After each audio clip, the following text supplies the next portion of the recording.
Hi and welcome to the first lesson of this module. Here we will focus on the definition of data cleansing.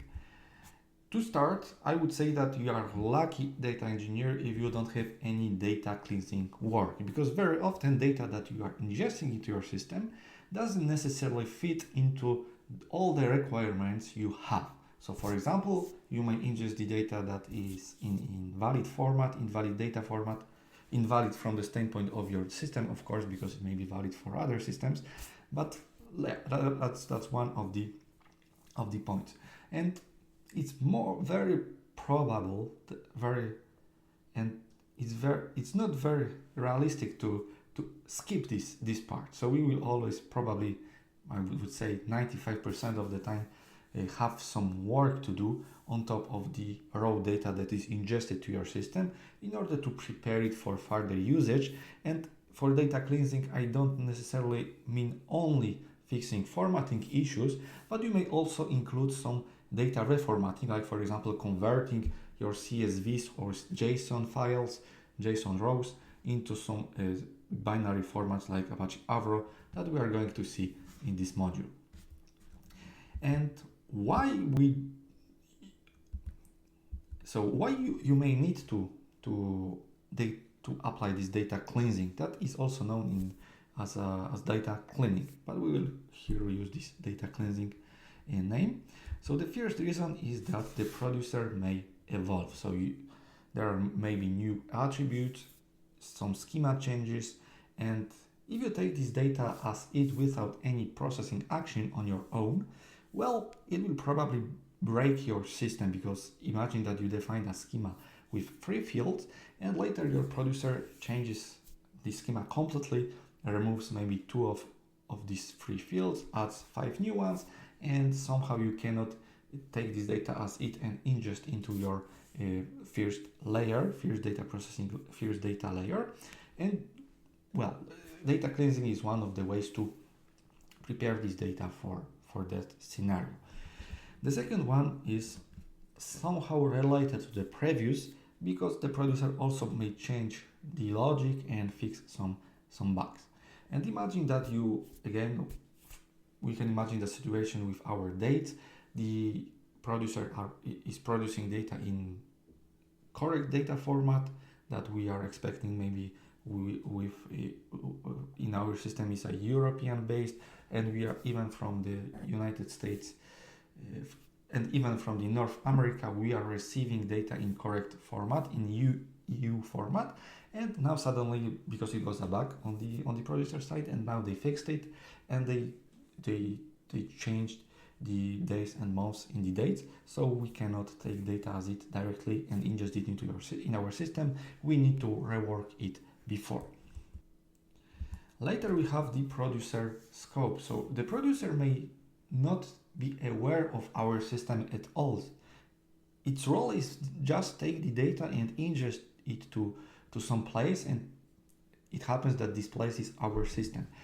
And the producer doesn't know anything about the data validity rules, expected data quality formats, and so forth and so on. And that's also one of these producer limitations that makes us implement this data cleansing layer, data cleansing job, as an entry point for the data in our system. And the fourth part is the format. So as I said previously, the producer may produce data in some binary format, some proprietary format. It may also produce data in some inefficient format, like, I don't know, maybe JSON, where the schema is present in each row, and whereas you can have a schema registry in Apache Avro and compact the storage a bit better with that approach. And that's all 3 main scenarios that delegate somehow this data preparation to the system receiving the produced data. So obviously the data must be cleansed, must be prepared for the usage we want to have of this data in our system. So analytics, machine learning, anything else. And there are currently 2 approaches to manage this data cleansing. The first one is local. So each job consuming the data that is ingested in the raw data storage has its own data cleansing logic. The good thing is that this locality automatically brings some flexibility. So if one job needs to add some specific data cleansing rules where there is no need to modify or to tweak somehow the common code base, it's simply added to the local part. But on the other hand, when there are most of the data cleansing transformations are common for all the jobs, well, obviously you see that the logic and the work will be repeated. And this repetition can have significant cost. For example, if data cleansing requires communicating with some external storage, external systems, because of course, obviously here, each of the data cleansing jobs will have this network cost of making these requests.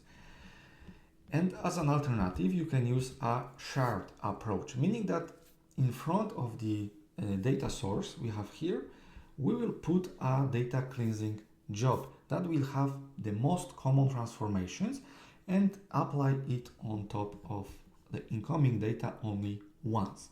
And so that produced output will be later written to another place, typically in our case it's another Apache Kafka topic, and consumed from here by other more specialized, more business-oriented consumers. So here the logic is centralized. We can potentially avoid a lot of repeated work, but on the other hand, it can be difficult to customize, and it doesn't mean that having this data cleansing job will make your data ready for all the use cases, because you may as well imagine that there is one consumer here with some specific data cleansing needs, and of course this consumer will need to read this data, already cleanse the data, and apply the logic again and write it to another topic for this time hopefully the specialized end usage. So the example I have just given to you here is a kind of feared approach that you can apply to your data cleansing part, because we have one common part and later we have all much more dedicated parts. So for example, we can have a reformatting part here, and for the data cleansing, maybe the jobs of different departments if you're in your company require communicating with different APIs, different web services. So typically we will not do it here to not penalize all the users with maybe these costly or error-prone operations. So it's flexible, it avoids repetitions, but it's an extra architectural complexity because there are now not one but multiple data cleansing jobs plus one which is shared. And that's all for this lesson. I hope that you see much clearer now how to apply this data cleansing in the system. There are different approaches as you saw, and of course there is no one size fits all solution. Somehow, even though you succeed somehow to reduce these data cleansing components in the beginning of your project, maybe somewhere in the future, we will need to add a more specialized data cleansing part for maybe a specific business jobs. Thanks for watching and see you in the next lesson.